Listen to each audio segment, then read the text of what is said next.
Welcome back to Antique Show and Sell. I'm Rhonda Pearson, along with appraiser John Bruno. And right now we're joined by a man who was just featured in Thursday's Newsday for his very impressive collection of rock and roll memorabilia, much of which is centered around the Fab Four.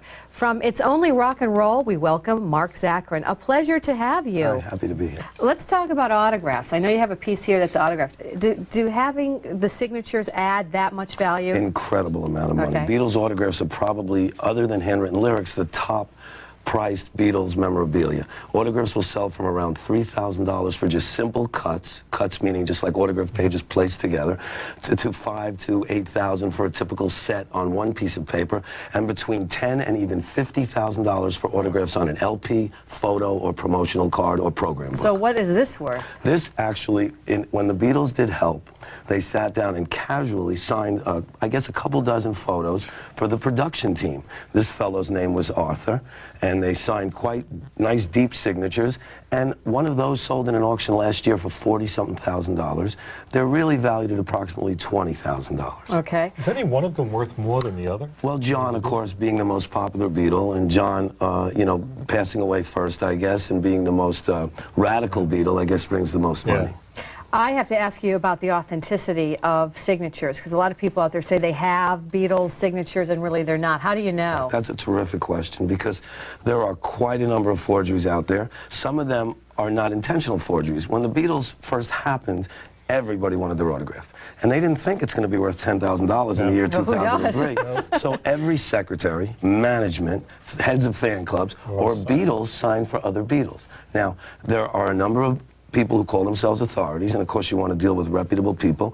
On the net, for example, there are forgeries that are sold often, and people should realize that all of us dealers are out there, and if it's so cheap and too good to be true, it's too good to be true. Probably too good to be true. There's one authority, a gentleman named Frank Caiazzo, and we use him, and so do most of the major auction houses, and he is the #1 authority on this planet for Beatle autographs. He's been studying them for 15 years.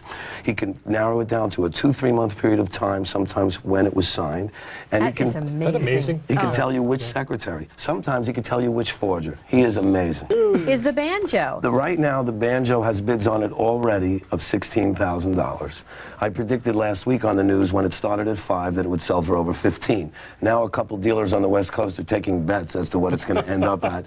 The banjo is very, very rare. In 1964, when the Beatles first got to the States, there were only several dozen items licensed by Brian Epstein, their manager for North End music stores, NEMS, and he made a deal with a guy named Nicky Byrne, a New York businessman. And Nicky made a deal to license all this stuff. He gave Brian 10%. He would have given Brian 90%, he's been quoted as saying. Oh, wow. By the end of that tour, there were 200 and something different Beatles items licensed, including the banjo. Without the card, it still sells for $5,000. And you know, often on your shows, it's part of the game. Right. Boxes, packaging, doubles, triples. Right. Well, here's a really incredible example. John, what do you think of the box there? I mean, it's amazing. It's just phenomenal. I've seen the banjo. I've never seen the box. It's already 3 times the value. It's just phenomenal. And on its way up. There you go. And they never played a banjo as an instrument, Well, did they? John actually learned on his mom's banjo. Oh, most people don't know this. I didn't know to that. try to play guitar, but I don't believe they play banjo in any song. The only thing I'm disappointed about today, Mark, is that you have a yellow submarine, one of only 2, and we couldn't get it here because it's just too big. But that is amazing too. Next time, we'll be sure to bring that in. Okay, thank you so much. Thanks, I enjoyed it. Great buddy. information, That's you know, great. and your voice is just awesome, by the way. Thank you.